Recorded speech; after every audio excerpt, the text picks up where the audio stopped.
I recently spent a few days at a retreat with a really thoughtful group of investors who've all spent a lot of time thinking about money, how to grow it, protect it, and ultimately use it to live a better life.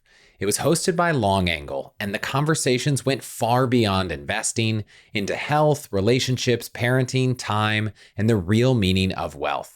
So today I'm sharing a recap I recorded at the event with Tad Fallows, one of the organizers and founders of Long Angle, where we break down our top takeaways from managing risk and defining your purpose to becoming your own health advocate and building stronger connections with the people who matter. If you're wondering how to better align your time, money, and values, or you just want a smarter take on living well, you'll love this episode. And if you want to check out Long Angle, it's a free community for investors with more than 2.2 million in assets, and you can learn more at longangle.com. Or if you want to keep upgrading your money, points, and life, click follow or subscribe. All right, thank you everyone once again for joining us. Chris and I and Chris's lovely wife, Amy, spent some time last night. We made sure that each of us went to one of the sessions throughout the time, so we got coverage of everything and tried to put together the summaries of, hey, what are the top 10 takeaways from those sessions? And it's not going to be just going through, okay, here's the 3 points from precision medicine or here's the 2 points from the women's health thing, but it's going to be trying to put those thematically together. Yeah, one of the hardest things about this is I probably spend 5 to 20 hours trying to prepare for a typical episode of the podcast. And the last session ended yesterday at 3 o'clock. So it's like, okay, I've got from 3 o'clock to this morning, and I want to spend time with you guys. Which is more than 5 hours, to be clear. Yeah, it was more than 5 hours. But I saw him in the Google Doc past midnight, so. Yeah, I wanted to get some sleep. Yeah. I wanted to, hang out with people. But what I really wanted to do is we wanted to try to synthesize this not to, here's the takeaway from this session and this session, but what are the real themes that you can pull out of this? And so I think the way I'll start is, this is an event where the common thread between all of us is money, but I didn't have a lot of conversations about money. A lot of the topics weren't about money. A lot of the things that kept people sitting by the fire late at night weren't money.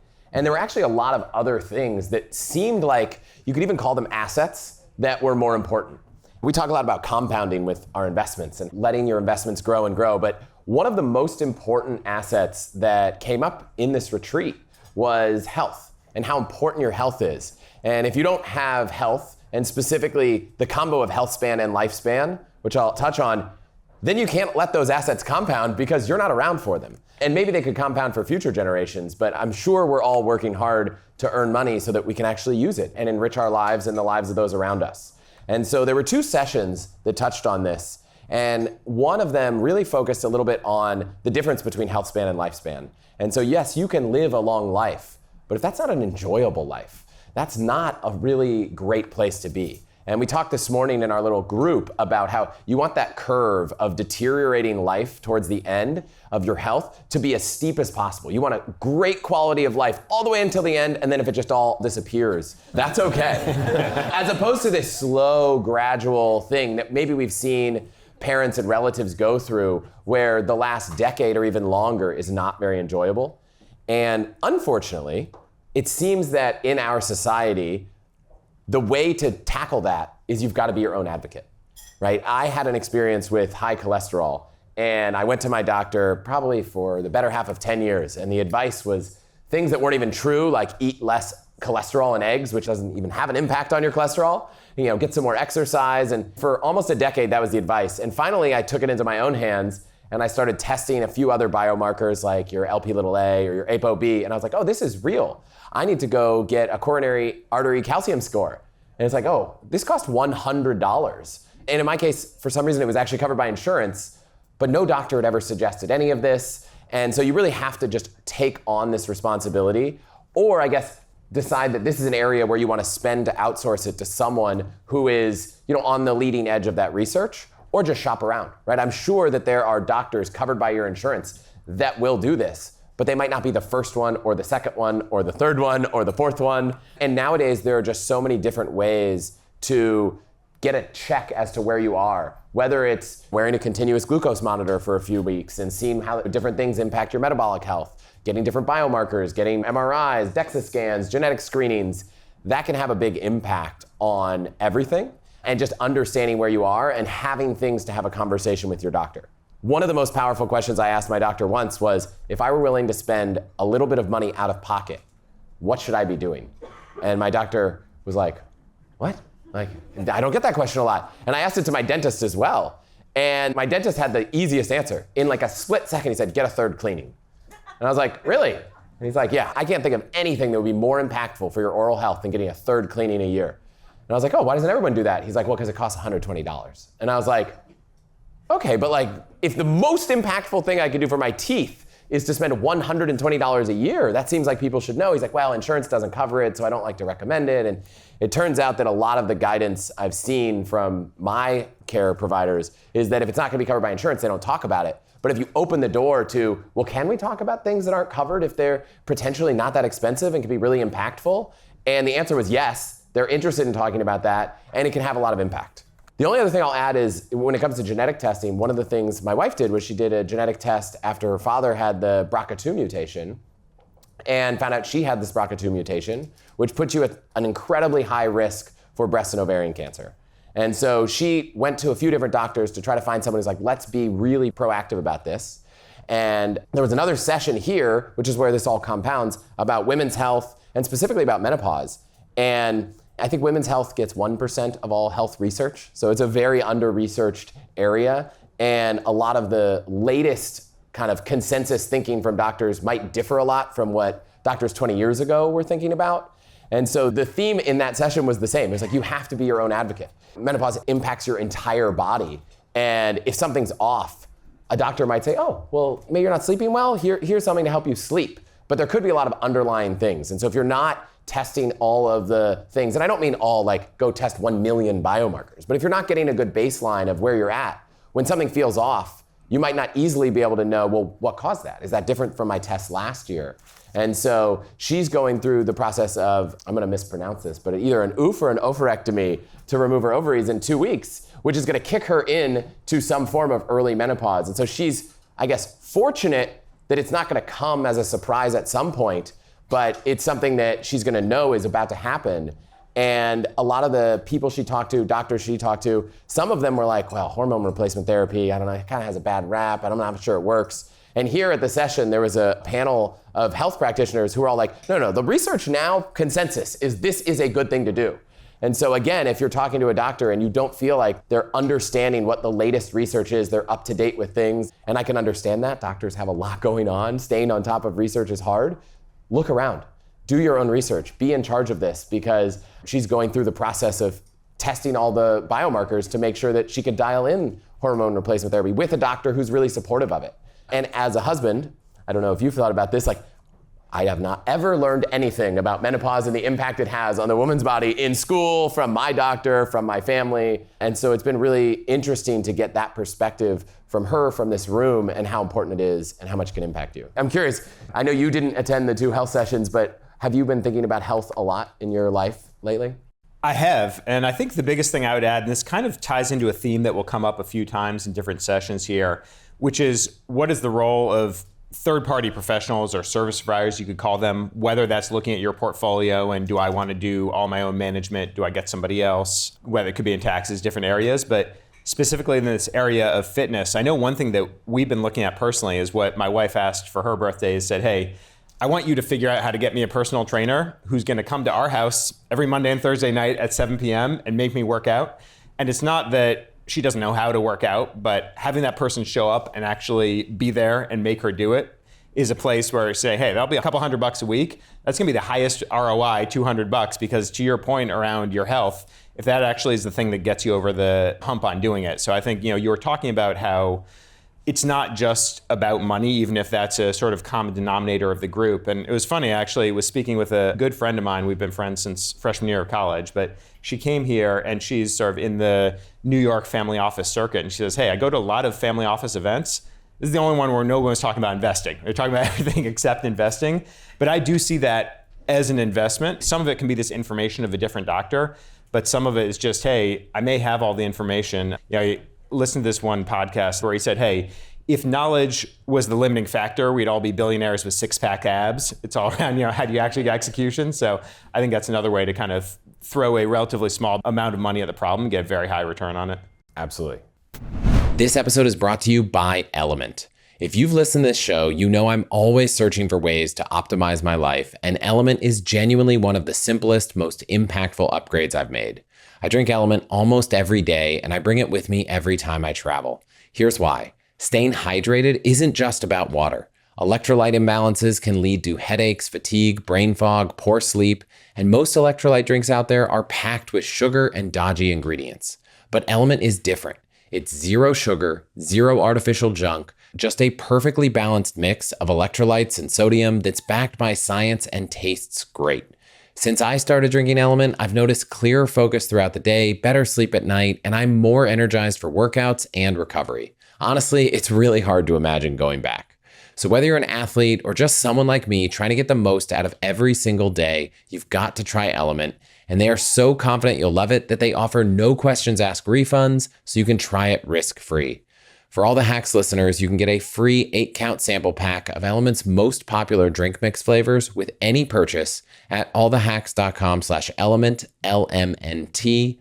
Find your favorite Element flavor or share it with a friend. That's allthehacks.com/element, LMNT.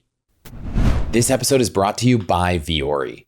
If you've been listening for a while, you know I am a huge fan of Vuori. They make performance apparel that somehow works for every part of your day. Whether I'm lounging at home, running errands, jumping on a quick workout, or heading out to dinner, I'm usually wearing something from Vuori. And this time of year, as the weather cools down, I have been living in their Sunday Performance joggers or Ponto Performance joggers. Both are made with their signature Dream Knit fabric that is insanely soft, but still holds up when you're moving around. And their Strato Tech tee is basically replaced all of my other t-shirts. Vuori makes the perfect mix of comfort and performance, the kind of clothes you never want to take off and that are truly an investment in your happiness. And for our listeners, they are offering 20% off your first purchase, plus free shipping on US orders over $75 and free returns. So get yourself some of the most comfortable and versatile clothing on the planet at allthehacks.com/Vuori. That's VUORI. Again, that's allthehacks.com/Vuori, VUORI.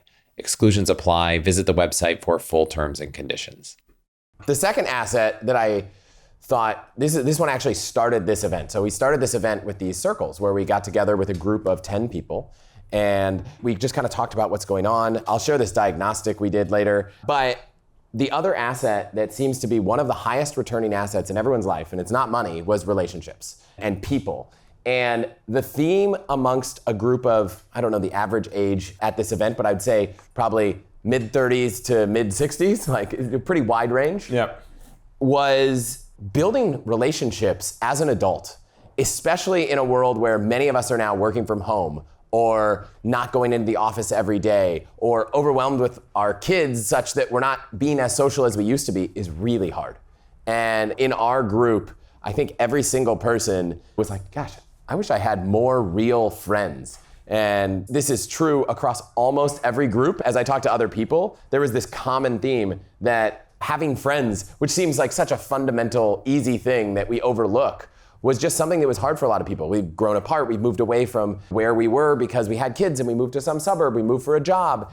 And it seemed like a thing that really matters. And just today, as we're recording this, I released an episode of the podcast with a guy named Tim Ferriss, and we talked about relationships being the most important thing, like the thing that you should prioritize in your year before anything else, because it's what really brings actual happiness to our lives. Yet so many of us put it as like the 7th, 8th thing on our list. Well, and I think you made the point that it's hard as an adult. And I think from what I've read about this, it's not that there's something that changes in your brain that you're no longer willing or able to make friends. A lot of it is that making friends is this structural factor of seeing the same set of people on a recurring basis in some context. And so when you're a little kid, you're going to see those same 30 kids every day. You show up at school and you're going to be friends with Chris because he's sitting next to you, even if you don't have that much in common. Or when you're in college, you've got your roommates, maybe even your first job. All 4 of you analysts are in it together. You're going out for drinks afterward. But the further along you get in the career, the less natural recurring interactions there are there. And you were making the point, maybe to jump ahead a little bit, that session on Lighthouse parenting, as we were talking before, that as a parent, you're trying to help guide your kids, but you're not going in and doing it for them and being next to them every step of the way. You're kind of being a coach on it. And I think there can be this natural, especially as you have kids, this tendency of anytime I'm not doing stuff just with my kids and for my kids is kind of wasted time. And to recognize these relationships are important. And it's actually important to be intentional at investing in those relationships. And it's not being selfish or taking away, but it's actually probably making you a better person and a better parent in the long run if you do invest in those things beyond just being with your kids there. And I think there's a lot of ways that intentionality can look like. That's probably part of the reason a lot of people enjoy religion, whether the religion is for you or not, but it means that every Sunday you're going to be at church with the same set of people doing the same thing. It creates that continuity. I know for me personally, what we do on Sunday morning is not going to church. We have a Sunday 7 a.m. pickleball game with the other dads from my daughter's class. And so that's always a highlight of the week. That was the only time that we were all free from child rearing obligations was 7 a.m. on Sunday. Everybody's tired, but they're there. And it creates those friendships. I think similar to trusted circles. Okay, I've got these same 8 guys I meet with once a month, and we're carving out 3 hours to really have those conversations. So there's different ways it can look, but I think that intentionality is key to creating the recurrence. And the relationships don't just have to be friends, right? This could be family. One of the most kind of impactful stories I heard was there was someone in this retreat circle that we started with who said, I've spent so much time and energy trying to work hard to accumulate assets and wealth so that I could take care of my family, I could provide my kids the resources that they need, that if they want to go do a job in nonprofit, there's some financial support so that they can live a fulfilling life and do that all at the same time. And I was talking to my daughter about it, and she told me, Dad, I don't need any of your money. Can you just spend some time with me? And it was really tough even tougher for that person to hear that message. But we sometimes think about what we're doing and we don't actually step one step back and say, what is the purpose of this? Because if the purpose is to accumulate this money so that we can help our kids, but what the kids really want is our time, then maybe we should spend a little bit less time accumulating the wealth and a little bit more time with them. And it's a fleeting moment that was very top of mind for a lot of people here, because some people were like, my kids are going to college in 2 years. Like, I have 2 really solid, great years with them around. And some people are just getting started in the journey. And so that was another big one for me. How do you really make sure you're spending time with people and really having good experiences? And one of those things that I think this community at large, and really just our society loves to do with other people, is travel. And so I think one of the takeaways was that travel really compounds when you're intentional about how you do it. Now, this was a session I led, so instead of me talking about something I've already talked about, I'm curious what you took away, Tad, from that session. Yeah, I loved hearing you and Lee talk about it. There were a lot of hacks, if you will, on, hey, Argentina is a great place to go, and here's the right way to think about Japan. But for me, I think the biggest thing that I took away listening to it, which I loved, was this idea of, all right, let's say, are you taking a trip to Paris in order to work through your top 10 checklist? So you get to the top of Montmartre, you take a picture. You get to the top of the Eiffel Tower, you take a picture. You have your 5 seconds next to the Mona Lisa and you take a picture. Is that actually why you wanted to go to France? Or was it getting to know the culture? Or it sounded like really what you guys were talking about, and the one that was most meaningful was you're actually going to France, but to have that relationship with your friends or with your family. And you were saying that often the best trips are the second or third time you've been to a city, because you don't feel any compulsion to say, I'm going to hit the top 10 highlights here. With Paris in particular, actually, my wife is a huge Francophile. So I try to maybe every 5 years, we do a 2 of us trip to Paris. And I don't think we've gone to the Louvre once on that. You know, she's spent probably years of her life cumulatively, and she's been to every museum there, but it means we just walk around and we go to the pretty parks there. Or another one like that, we actually made a decision pretty early on in my kid's life that every other year we'd go to Rome for Christmas. Partly that's because we've got family in Rome, and partly it's because it's amazing to do Christmas. It's great weather. You've got the Pope there. Every church, they're singing these Christmas carols. And I tell you, New Year's there is like the Baghdad air raids. Everybody's setting off these fireworks off their desks there. But the really cool thing about it is now that we've been a bunch of times, my kids are familiar with it. The last time we went, one of the highlights is we went to the AS Roma game. Another one is we found a gladiator school, so the kids got dressed up in their gladiator uniforms and were hacking at each other. And so really the point of the travel was not, okay, did we see the Colosseum for the 5th time? But as they got their time with their grandparents, they got that time with their cousins, they got that time with the parents not distracted and in a different place. Lee said this, when somebody comes to me planning a trip, the first thing I ask them is, what are you trying to accomplish on this trip? Do you just need a break? And I'm going to send you to Hawaii. You're never going to leave the resort. You're just going to lie on the beach there, and maybe you'll go for a walk and you'll have a Mai Tai, and that's going to be the perfect vacation. Are you looking to get in shape? Are you looking to reconnect with your spouse?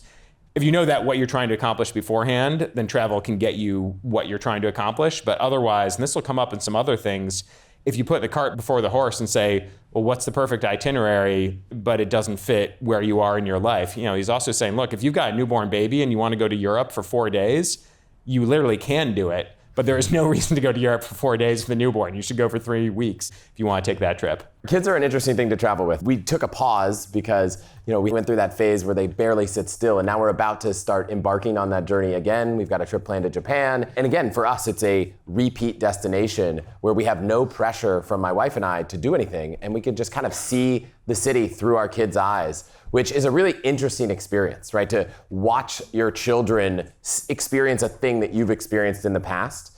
And that makes parenting sound easy. The next takeaway I have is the exact opposite. It's like parenting is hard. It's hard for all of us. Maybe that's the point of parenting. And maybe there's no perfect way to do it.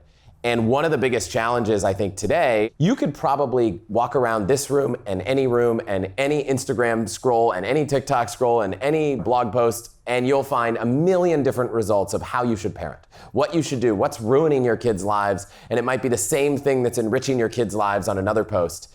And it makes the whole thing feel overwhelming. And in some world, I kind of am envious of my parents who were like, well, we had one book and we kind of just read that book and we did what our friends did. And we didn't have to think about it at all. And you could be envious of that, but there was a parent who had the exact opposite opinion. In that session, they raised their hand and said, hey, I feel like I messed it all up. I didn't have all these resources. I didn't know what I was supposed to be doing. And so it's great that we have a lot of resources to know what we're doing and how we can be better parents. But there's almost information overload to the point that you're like, oh, how should I respond to my kid? Oh, should I look at ChatGPT? How do I respond to my kid? They just said this thing. It can be a lot.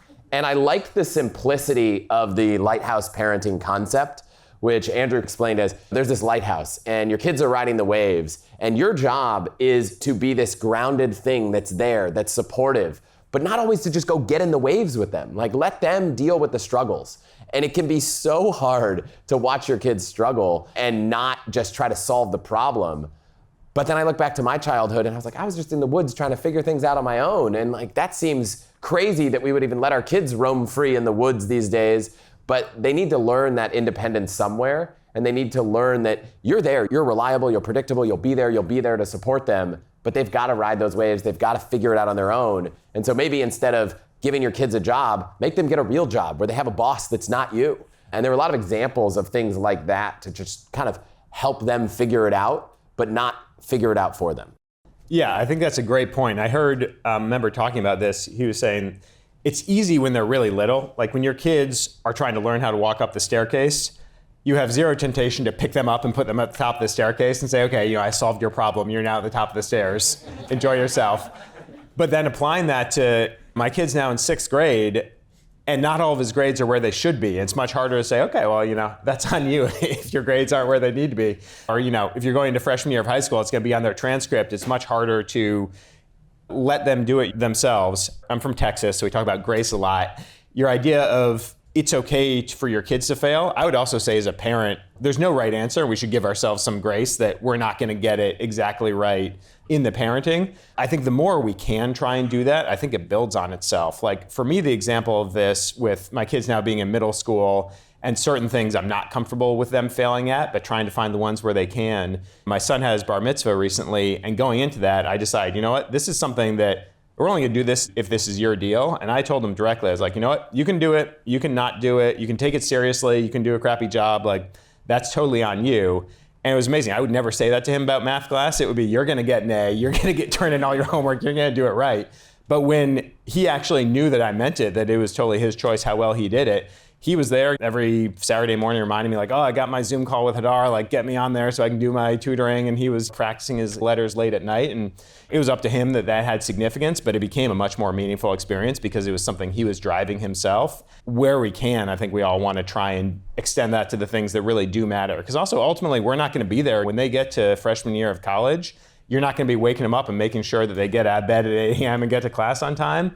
And I think it is somewhat unfair if senior year of high school, you're waking them up and making sure they eat their breakfast and make sure they get there on time. not only do they have to deal with college level course expectations, but they have to do their laundry for the first time. They have to set an alarm for the first time. I think you need to see that childhood as that slow evolution where they're picking up more and more responsibility rather than having it all happen at 18. Yeah. So my kids are young, so I'm glad we got to go to this session earlier. And my wife and I actually had a really good conversation about it after, about how we want to learn from them and learn from that session. But also this next takeaway is actually about how you can learn from your kids. So a lot of what we think about is, okay, well, we've got to teach our kids all these things. We've got to be there for them. But there was a session that Nate Hurd did about expanding what's possible. And the premise was, you look at your kids, and I look at my daughter, and I'm like, well, in the morning, she is an astronaut. She has a spaceship, she's flying around. A few hours later, she's repairing all the damaged limbs on my other daughter. She's dressed like a doctor, has her stethoscope. Bedtime, she's a dinosaur. She's a cat, she's meowing. She can be anything she wants any time of day. And I was talking to someone here about learning to play the guitar as an adult. And in my mind, I was like, man, I don't even think I could learn to play the guitar before I die. Like, that just seems impossible. And I'm like, my daughter thinks she can have 47 careers in her life, and I can't learn to play an instrument. I go, as adults, we forget that our imagination can just run wild, and it can really expand what we think we can do in this world. And so we went through this exercise, and I brought this little book just so I can highlight a few of the things for people to remember. But we started with this diagnostic where we went through your physical health, your mental health, your meaning or your purpose, your romantic partnership, your family, your friends, your wealth and your financial mastery, your time, your adventure and exploration, your self-improvement, your play, your expression, your hobbies. And we said, let's rank ourselves on how satisfied we are, and then let's rank how important this is to us. And this actually kicked off the earlier conversations in the whole retreat, which was we sat in a group of 5 to 10 people and said, well, let's not talk about the things that aren't important to us or the things we're doing really well. But let's just skip right to the end. What are the things that people are a 2 out of 10 satisfied and an 8 out of 10 with are important? And then in this session about expanding what's possible, Nate pushed us all to just sit there and pick one of them. So pick one area of your life. And I'll challenge anyone listening or in this room that hasn't done this exercise and say, what's an area where I'm not where I want to be? And what would it look like if I were wildly where I wanted to be? If it's, hobbies, where I'm taking a cooking class every day of the week, where, I'm jumping out of airplanes on the weekend, like just everything you could ever want. I'm being trained by chefs, around the world, whatever it is. And it's not to say you're gonna do that, but let's just treat our brains in the way that we can dream much bigger and be more creative. And then Nate's like, okay, now we're gonna take another 15 minutes. We're gonna do it for all of them. And so I left with this crazy idea of how could I improve every aspect of my life at a level that is not necessarily practical. And he encouraged us to stop treating our lives like we do our work, where it's like, oh, we got to optimize this, we've got to execute on this, we've got to set milestones and goals. And said, what's interesting is when you do that, you might hit those things, but you're thinking so short-sighted. When you just inspire yourself, when you think really big about where you could go, what you could do, all these possibilities, that just naturally pulls you. You don't need to set the goal because now you've created this North Star that's so inspiring. For me, I was like, well, I actually don't have a ton of friends that live nearby. A lot of my friends moved far away. It just seems impossible with kids to just drive an hour to grab a coffee with someone. And I was like, what would a crazy version of this look like? And I was like, well, we have a sauna. Like maybe I run the neighborhood sauna club. Maybe I've got like a website where people sign up and we have regular sauning with random people until I meet more interesting people. I've had this dream for years, and many people will think I'm crazy, of just like creating almost like a profile on a dating app, but as a person for friends, and just put it in mailboxes. And I figure like the people I'd randomly meet through this are probably people that are interested in random weird things like me. It's like, that could be this world. And so now I'm kind of inspired. I'm excited to do all these things. It was just really fun. Like I felt like a kid in that session, getting to think big and creatively with no restraints. I don't know, you weren't in that room, but I'm curious what you think of that exercise. I mean, I love that exercise. I guess in the world of inspiring, the one thing that I found really inspiring here is there were a number of members I talked to, and I genuinely had not expected this, where they were successful entrepreneurs. They'd had very good exits. One guy, his company's about to IPO. Another one, he sold his company as strategic acquirer. So very successful, very smart, very driven. But they said, my next thing, I am not going to have a profit incentive. I'm going to start a nonprofit, and I'm going to take all of that energy and the skills and the discipline, but toward driving that nonprofit. So, Andrew, for example, started Sober Entrepreneurs, and his previous company, I believe it was a SaaS company, so he knew all the metrics of what's customer acquisition costs and what are churn rates and how do I measure impact. So he's applying all those things to this nonprofit. So he's looking at what's my CAC to get a new member, and doesn't get any revenue from that member, but he's being rigorous and he's holding his team accountable. Like, hey, you missed your numbers. We are not having the impact we are trying to have here. And so I found that really inspiring of saying, hey, you can not just pigeonhole yourself of, hey, here's the thing I started, and so I need to start another SaaS company here, but I can, if what I care about now is not making more money, but actually having impact, for him is sobriety, for another member it was around couples counseling and helping couples be more successful together. And that's where he was going to put the same energy that took him to building a public company, just toward having that impact. So it's easy to sort of pigeonhole ourselves and say, okay, well, I'm 45 now and my thing is doing this. And you'd think it was silly if your kid said, okay, well, I'm 6 now, and so I'm an astronaut expert. I'm never going to branch out from astronaut. I would imagine a 65-year-old looking at 45-year-olds who's pigeonholed themselves and say, well, I can only start another SaaS company, would say, no, that's silly. If you want to, you can. But if you've been successful here, you can try something else. And again, it doesn't have to be profit-driven. And it's not very culturally in the American DNA, but we went to Iceland, and I can't remember the stat, I'm gonna butcher it, but I think it's like 10% of adults in Iceland have written a book. It's this wild number of people. And for whatever reason in Iceland, it's very normal for people to live their life in seasons where a doctor will be like, you know what, now I'm gonna write a book. And now I'm gonna open a coffee shop. That seems normal. And in our society, it feels very strange to be like, well, I have this career, now I'm just gonna go pivot, try some totally new career. But it works. And I like hearing this story of like, let me take something I learned and apply it somewhere else. And I think that life can be more interesting if you allow yourself to pull yourself to things you're excited about and not get too caught up in, this is the only thing that I do. The other fun, inspiring anecdote, my 10-year-old daughter, very into gymnastics. So my parents live at the top of a hill. She did 300 cartwheels in a row to get up to the top of their hill. And then she's like, Grandpa, I want you to do it now. She said, I can't. She goes, you can't do it yet, Grandpa. Yeah, they just think everything's possible. This episode is brought to you by Gelt. When it comes to building wealth, taxes are such a big part of the strategy, and as tax time gets closer, getting prepared now is so important. Now that I'm working with Gelt, I finally feel like I have a partner I can trust to handle everything for my personal and business taxes. Think of Gelt as the ultimate modern CPA.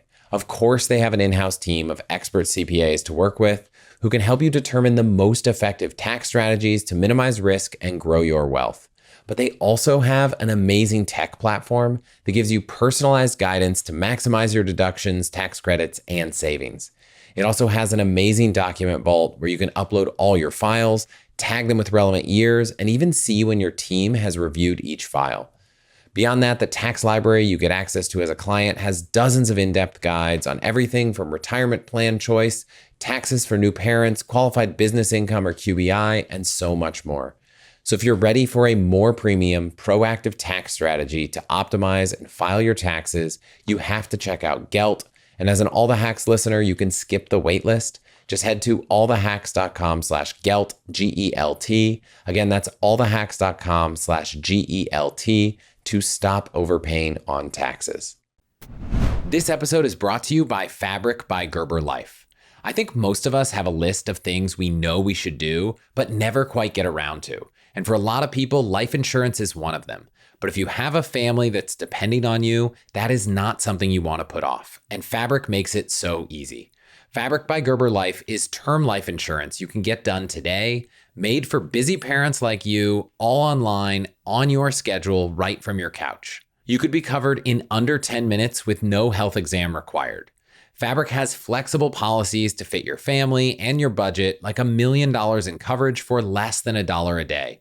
And if you're young and healthy, the time to lock in low rates is now. And best of all, with a 30-day money-back guarantee, there's no risk and you can cancel at any time. Join the thousands of parents who trust Fabric to help protect their family. Apply today in just minutes at meetfabric.com/allthehacks. That's meetfabric.com/allthehacks. MEET fabric.com/allthehacks. Policies issued by Western Southern Life Assurance Company, not available in certain states. Prices subject to underwriting and health questions. All right, so your imagination can be really valuable and it can make you think of amazing things. But another theme that I took away from this event is, especially as we talked about more tactical and strategical, that's not even a word, more tactical and strategic things about assets and wealth, there were people talking about these complex structures And you could probably apply this to the same story with travel planning, where you've come up with this complex way to do something. And you rewind and say, like, did we actually define the objective of it before we did it? I went to the session, I think we both did, on estate planning, and I was like, God, there's a lot of stuff going on. I'm like, do I need this? Like, when it comes to estate planning, Chris started saying, there are things people need, right? Like, you should have some document that dictates what happens with your assets and who will make healthcare and financial decisions if you're unable to. Like, we need those things. And who's taking care of your kids. And who's taking care of your kids. Like, what happens to your children if you're not around? But at least at present, I think each person starting next year has about $15 million per person. So a married couple, about $30 million of exemption for leaving money to other people who aren't your spouse or aren't a charity. And so we love in this world and in this community finding creative ways to save on taxes and earn a higher return. But if you're sitting there without anywhere near $30 million and thinking about how cool it would be to set up a dynasty trust or some crazy life insurance private placement thing to try to avoid the taxes that in all reality, you're never gonna face. Like, you can get excited about it, but if you rewind and say, is this even for me? You might find that you didn't actually start with the same question Lee posed about travel, is like, what's the purpose of this whole thing? Because the purpose might not actually matter in your circumstance. I completely agree. And there was another session that Josh Cantor did on a similar idea, less in the weeds of, okay, what are the exact difference between a CRAT and a CRUD and a SLAT and a GRAT, et cetera, but just taking one step back on what are we trying to accomplish with transferring wealth to the next generation. And so he did some interactive polls. First one was, how much of your structure do you have in place? And I think most people felt pretty good, like, okay, I have a set of trusts in place, I've got a bunch of the entities there, and I have my assets properly domiciled in the various ones. And then he had one just free form, what is the objective you were trying to accomplish? And the top three answers were, I'm not sure, I don't know, and I have no idea. So everybody, they'd optimized their whole structure. I'd say I'm in the exact same position myself. I submitted, I voted, I have no idea. I think that's a big one before the other. And I think it can be stressful too, because it feels like one of these things when you look at estate planning, it only really works if it's irrevocable, but the nature of irrevocable is you can't take it back. You want to do it as soon as possible, but as soon as possible is when your kids are really little. And so you end up in this kind of tension where you're trying to optimize about it. And another thing that I thought was interesting when Chris was talking about the way these structures worked is that for a very long time, the English for centuries had this principle of no perpetuities. So you can't just put your money in what we now call a dynasty trust and have it compound for 1,000 years, and the tax man can never do it. You know, even the English thought that was a bad idea to have dynastic wealth build up in that way. For various reasons, the US has moved away from that policy, so we now can put your money away for 1,000 years. But Chris was saying, you know, if you think about it, that means that William the Conqueror, when he took over England, if he'd put his money in a dynasty trust, that trust he set up would still be in force today. And so this idea of saying just because you can plan 1,000 years out and try and, you know, rule it from the grave, that's not necessarily the best thing to do, or at least you should think carefully about what those things are before you start just putting a South Dakota trust in place. Yeah, and this applies outside of even trust, just thinking in your investment policy. Like, what is my goal with my investments? What are these assets for? If the assets I'm trying to invest in are for 20 years, I might take a different risk profile or liquidity profile than if I'm trying to save for my down payment that I need to make on a home. So just really thinking in advance on what I'm trying to do before I get all excited about the structure that I could create, the tax loophole that I've found, making sure it actually even fits in with what you need to do. Well, as you and Lee were talking about the travel session, you talk about a lot, what's the most efficient use of points. But he's saying, hey, if you find a killer deal on a flight to Frankfurt, if you didn't actually want to go to Frankfurt, you really shouldn't buy that killer deal on the flight to Frankfurt. Yes. And so you can create these complex structures, and oftentimes what they do is they try to reduce risk. But one other key theme from this week for me was that you can try to reduce risk, but you really shouldn't think about it because you're not going to eliminate risk. You're really trying to manage it. And there were two big moments talking both about insurance and really like personal and online security, where I thought risk really came out as a theme. And in a world where just more information and more things going on, risk can really play a role.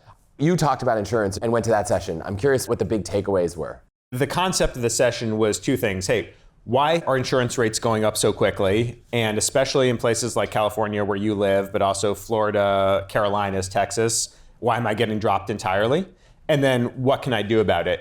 In terms of why they're going up, a lot of interesting factors there, whether it is climate change, whether it's insurance has been just an unprofitable business, so insurers are trying to pull out of it largely, whether it's that people are building in high wildfire risk areas, a bunch of reasons like that. But in terms of what to do about it, I think the key thing he was saying is, look, insurance is really just a contract where you are moving risk from one person to another person, but it is not a particularly efficient way to do it. If I have $1,000 of risk, pushing that to you is probably going to cost $1,500 when I look at different brokers and middlemen and that sort of thing. So to really think about the only kind of risk you should try and push off is really catastrophic risk that you can't afford. So if you're in a position where you could afford a $1,000 loss, you should not buy AppleCare, because if you lose your iPhone, you can just pay $1,000 to get a new AppleCare, and Apple has priced their AppleCare such that it's going to be a lot more expensive than the value you're actually getting. But the same thing scales up to your home insurance. If you get a $1,000 deductible, so if you have a $2,000 claim, you're taking it. If you could have afforded to pay that $2,000 out of pocket, both your premium will be much lower, and in just 2 or 3 years, you will save the money by having that higher deductible. And you'll also honestly remain insurable. He was saying that he has clients that come to them, they've got a ton of money, they're very successful, lots of assets, but they have put in 4 little nickel and dime claims over the last 5 years. Said you are literally uninsurable. I cannot get any carrier in the country to insure you. Lloyd's will not insure you because you put in these small claims here, which is frustrating. You say, well, I have this, I want to go ahead and take advantage of it. But it's because they're not thinking about insurance as purely a contract to move catastrophic risk. My house burned down, my spouse got cancer, I got in a car crash with a school bus. Like, those are the times you have insurance. It's anything you can cover yourself. You should set your deductible, and there's not one answer. Is that right deductible $10,000 or $100,000? It really depends on how much money you have and how much buffer you can afford, but to really move it a lot higher. And the other thing he was saying is that, again, it is just this transfer of risk that you started with. So think about the risk that you are creating. So I own a house in a high wildfire risk area of California, and I'm always moaning that I can't get anybody to insure my house. Well, I'm actually the problem there because I own a house in a very high wildfire risk, and so it's just a very expensive liability to have, and nobody feels like picking that up on my behalf. And so if you think about, it's not just California. Again, if you buy a beach house in a hurricane-prone area of Florida, and it's not brand new, built to this superstructure code, there's a lot of risk there, and so insurance is not some silver bullet. If you want to transfer that risk, you're going to have to pay a lot because you create a lot of risk in the first place. So those are a couple things I took away from it. Yeah, my 2 takeaways were, 1, just tactically look at your insurance policy and look at the deductible and ask yourself, would I even make a claim if something were slightly over that? And if you have a $500 deductible on your car and you got into a minor accident and there's $700 of damage, I think making that claim to get reimbursed the extra $200 is going to increase your premiums by way more than $200. So ask yourself, at what level, if you total the car, yeah, you'd probably make that claim. So find the level at which you would actually use the insurance and increase your premium to that level, because otherwise you're just overpaying for your insurance. And so that's the one thing that I would encourage people to do. And then also, if you're ever buying property, absolutely check the cost to insure that property before you close on it, because I have had some friends look in places in California and they're like, oh, we found this place, it's awesome. And then when they finally looked at the insurance, they're like, wow, like I can't even get insurance easily for this home. Or you can't get it full stop. Lloyd's of London will not cover you. It's just can't be covered.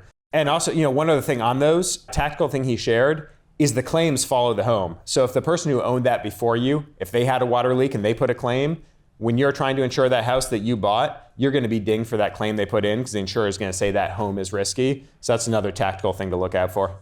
I wonder if you can actually You can actually see the history of claims on that home. You can talk to your broker about it.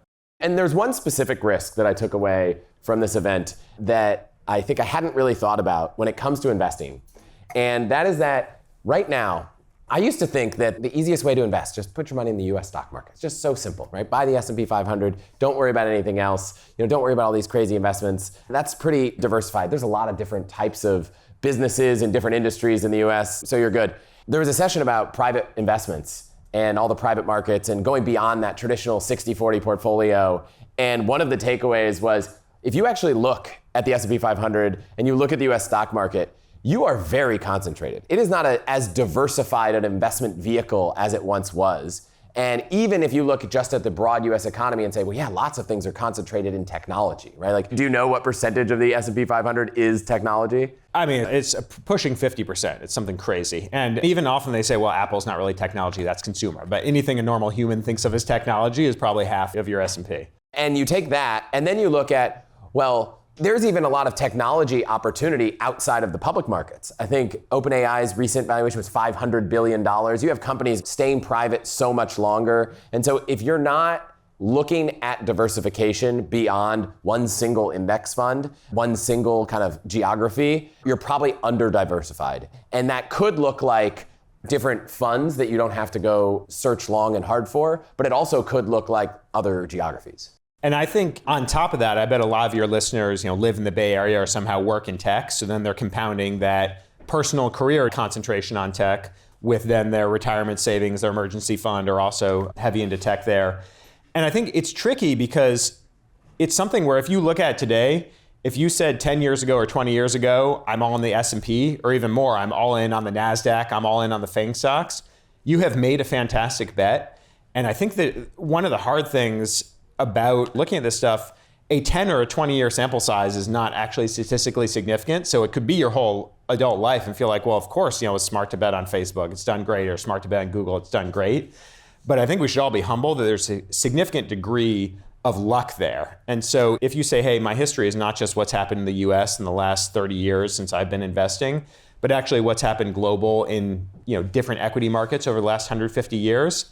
If you were in 1920s Buenos Aires and looking at it and say, hey, I've been all in on Argentina. This has been a great bet. Argentina is one of the 10 richest countries in the world. I'm just going to only buy Argentine government debt and Argentine equities. That's been a terrible bet for you for the last 100 years. And not that I think the US is going there, but I think we should all realize that the whole point of diversification is that we don't have a crystal ball on what's going to happen. And so I think that can be geographic, as you're saying, if you don't just buy US stocks. Like a good example is, if you happen to have bought German defense stocks when Russia invaded Ukraine, you're up 10x now. Now, I'm not saying everybody should be going and thinking about third order implications of different geopolitical events, but just by the nature of if you'd owned European stocks, you would have had German defense stocks and they'd gone up at the same time something else was going down. So it can be that. It can also be looking outside of equities. It can be looking at real assets like timber, land, oil. It can be looking at less real assets like Bitcoin. It can be looking at credit. There's a lot of those different ones asset class wise. And then as you said, there's both public markets and private markets, which have their own different dynamics there. And I think some of the sessions you were talking about is, okay, if I have a significant level of assets, if I'm a qualified purchaser and I can make $100,000 investments, I have 10 million, I can get these complicated things.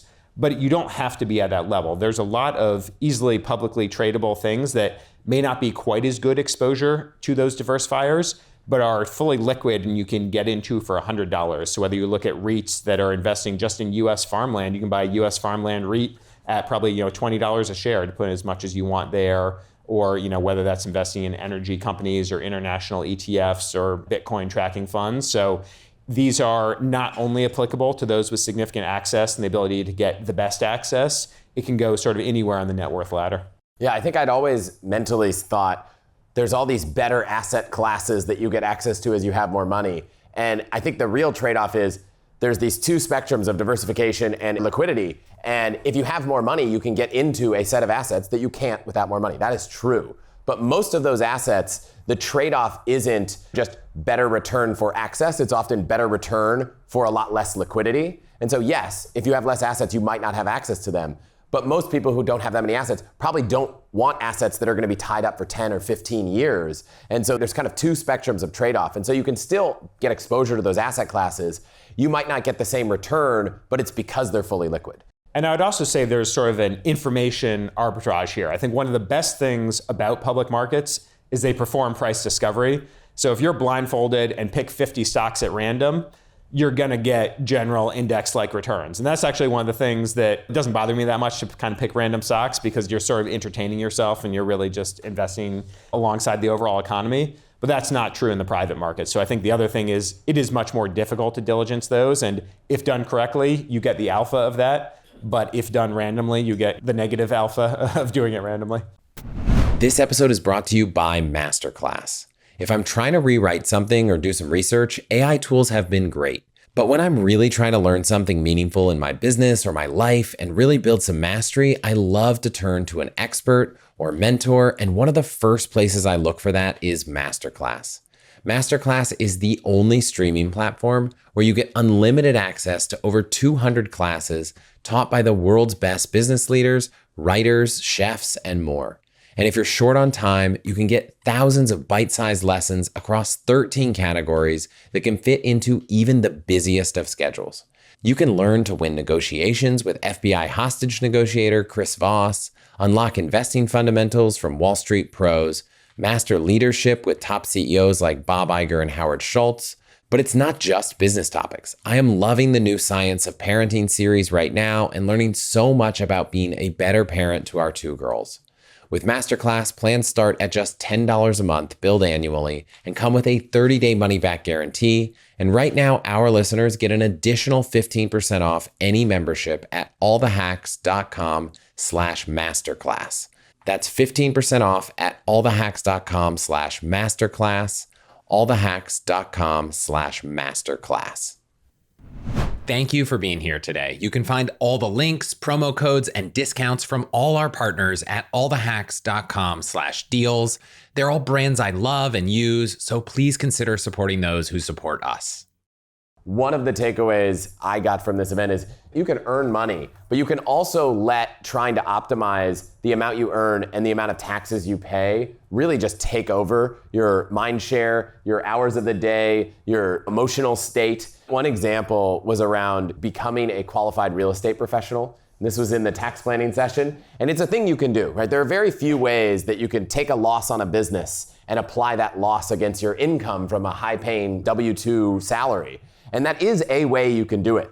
But if you're thinking, gosh, how do I eke out a little extra tax alpha? How do I save a little bit of money this year? And now all of a sudden you're 2 years in and you're like, well, I got it. I got my little alpha right there. And then your friend says, well, what would you do? He's like, well, I became a qualified real estate professional. I spent 1,000+ hours a year doing this. I documented it all. I went to the trade conferences. I did all this stuff. And they're like, do you even like doing that? You're like, no, but I saved $3,000. You know, like you can let the kind of tax dog. The tail wag the dog. Yeah, exactly. And you don't want to unless you want to.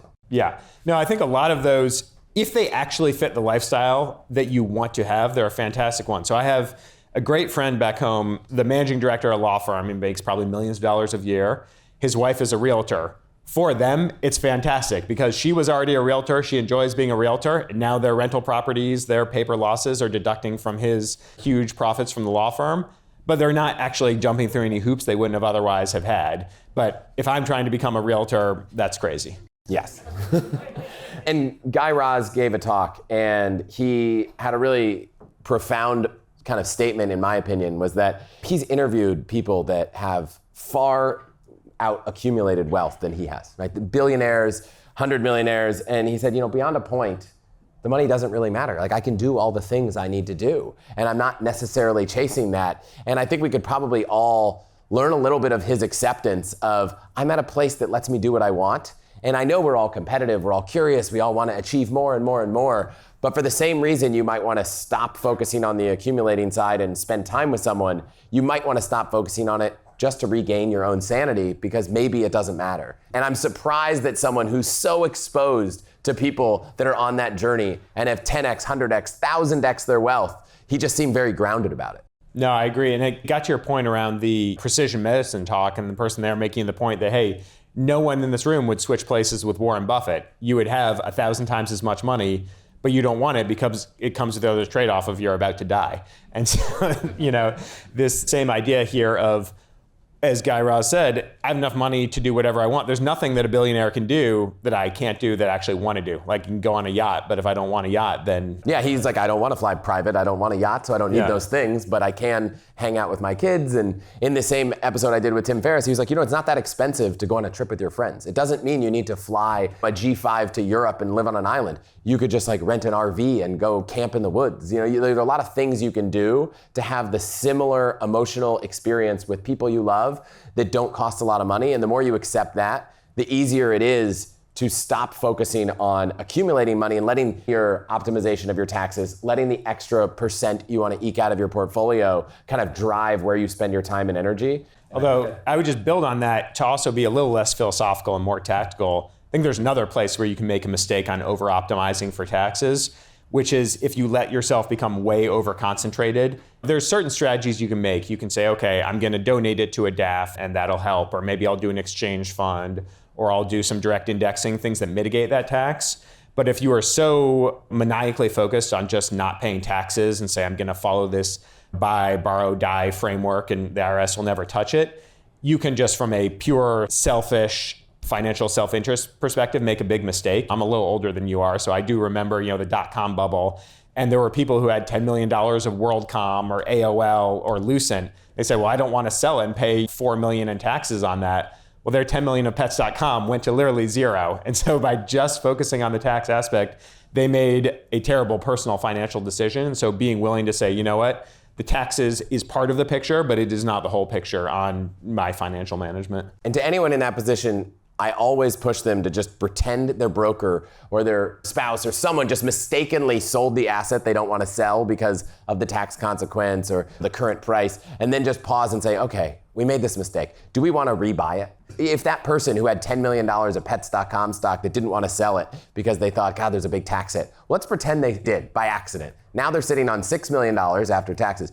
Do they want to dump it all into pets.com right now? Is that truly what they would do? And if the answer is no, if you wouldn't do the inverse of selling and buy that day, then you probably should be on the sales side. The final takeaway that I had from this event, I know you did too because we talked a lot about it this morning, was that it's great when you can sit down and have someone say, hey, here's exactly what you should do. But the reality is everyone's in a different place and there's no one size fits all answer, which is not the best thing to hear. But for everyone, it's not just about the right answer from is this what you should do or not in terms of the actual tactics, but is this something you enjoy doing? And I think about contrasting a session I went to on doing due diligence for investments with a session on health, which might not seem similar at face value, but they are both areas that I think people in this room, people broadly listening, want to spend time on. Investing and accumulating money and living longer and being healthier. And you can choose which ones you want to advocate for yourself on or which ones you want to outsource. And as I was thinking about the health session, I was like, I really enjoy this. I enjoy doing research, trying to find research reports, going down ChatGPT rabbit holes. And I was listening to Matt talk about all of the things that they do on the long angle investment team to evaluate investments. And he's like, here's what we do. Here's who we talk to. Here's the research we buy. Here's the people in our network we can go validate whether this deal is as good as it seems. There was a story about an ATM deal that it's on face value, it looked like an incredible investment. But if you actually just look at the data about how the ATM industry is doing, you would have known this was a terrible deal. Would I have done that if I were evaluating this deal on my own? Probably not. And I was thinking, gosh, on one hand, when you think about outsourcing things, you're like, I got to pay someone to do something I could do. But if you couldn't do it as well, and the result of that in the investment side is you make a few bad investments. Well, those bad investments absolutely probably would have outweighed the cost to hire a professional to do that service. Whether that's a professional manager that takes a percentage or a professional person to do due diligence for you that you pay hourly. And the same is true on your health. If you're not going to take it seriously, maybe hiring a private concierge medicine doctor or just someone that isn't as far down the cost spectrum of concierge, but is just a practice where maybe you pay a little bit of extra to get a little bit more care. Spending that extra money to have someone else thinking about your health, someone who's maybe has a couple extra resources from that fee to hire staff to do research, to spend more time with patients, finding the place where you want to spend the time and energy. And you can do that. You don't need to outsource that. But for each person, that's different. For my wife, she is the personal trainer that your wife hired for me. She doesn't need someone to come to the house. She is so diligent to the point that I'm like, gosh, I'm looking bad here. I need to exercise more. She's making me look bad. For us, that's not something that would make sense. For you, it's 100% the most valuable money you're spending. And we didn't talk at all about the conversation you had with Kai from Marketplace. But when he talked about the economy, and he talked about the K-shaped recovery, which for people who haven't thought about this, it's not just a up and down, it's a lot of different trajectories of what happens in different industries. It just makes me think that you might think something is happening in the economy in your life, but that doesn't mean that the impact of it on you and your industry and your family is the same as the impact of that exact event on many other people. Yeah, I think that's right. And I think one other really interesting example for me is we had a couple sessions we said on estate planning, and I felt like that was a archetypical example of one size doesn't fit all. So ironically, I was talking with Chris, who is an incredible estate tax lawyer, serves centimillionaires and billionaires to have these great structures. And I was like, all right, Chris, how about you? Like, do you actually have your house in a Q-PERT? He said, well, no, I don't have my house in a Q-PERT, but my doctor might prescribe me chemo. That doesn't mean he's going to prescribe himself chemo if he doesn't have cancer. So it's really, does this tool make sense for you? Whereas conversely, I was talking with another member here who, he is not a estate tax attorney. He runs a business, but he said he's paying a estate tax attorney $1,800 an hour and paying him for a lot of hours. And then he hired another entirely separate firm and also paying them $1,500 an hour to redo the same thing. Because he's saying, in my case, if I get this 1% wrong, that is going to blow out of the water paying a law firm $100,000 or $200,000 to get it right. So I think just a perfect example of there is not one answer. It really just depends on your personal situation, whether it makes sense to take this thing to the nines or really ignore it because it's not going to get you any mileage. I had the same conversation. I had a friend who said, should I hire a CPA? And I had this conversation about whether their taxes were complicated enough that they could just do it themselves or use TurboTax. And I have another friend who was like, how many CPAs should I hire? Because his philosophy was taxes based on the type of income I have and the businesses I run are so complicated that everyone seems to always mess something up. So do I hire two and then have them, compare their returns? Do I hire three? Like for them, that extra cost was negligible compared to the cost of a mistake. For the other friend, it was like, you know what? TurboTax is great. Goes back to just don't think that because someone is doing a thing that it's the best thing for you. And this applies to money, but it applies way more broadly. And so my broader takeaway is, we all think about money all the time. We all, it's this thing that in our society fuels a lot of what we do, how we spend our time. But when you sit down and you sit in a room of people where you don't really have money as a topic, right? You just take money off the table as something we think about. There are a lot of human problems that we all have that in some ways seem pervasive across every level of income and wealth that we're probably not spending as much time on. And if we actually asked ourselves, hey, how would you like to focus your time and energy? Like what's most important to you? At the end of the day, is it about the people? Is it about your health or is it about your money? Is it about your career? I bet most people listening, most people in this room would probably prioritize relationships and health over money and career. And then you say, well, how do you spend your time every single day? How do you spend your time on the weekends? Is it actually focusing more on your career and your money? And are you completely contradictory towards the things you actually care about? And what can we do to try to change that and force ourselves to align where we spend our time and energy with everything that we care about? I couldn't agree more. I think that's all I've got. Tad, thank you so much for putting this event on. Every year I look forward to coming and meeting everyone and having a community to talk to. And then I love that we do this at the end because it just forces me to actually process everything I've learned. Yeah, thank you so much for joining us. Thanks again for the session that you did on Travel Day. Yeah. All right. Thanks everybody for being here. I really hope you enjoyed this episode. As always, email is podcast@allthehacks.com. If you want to learn more about Long Angle, I'm a member. It's an amazing community for investors with more than 2.2 million in assets. You can learn more at longangle.com. That is it for this week. I will see you next week.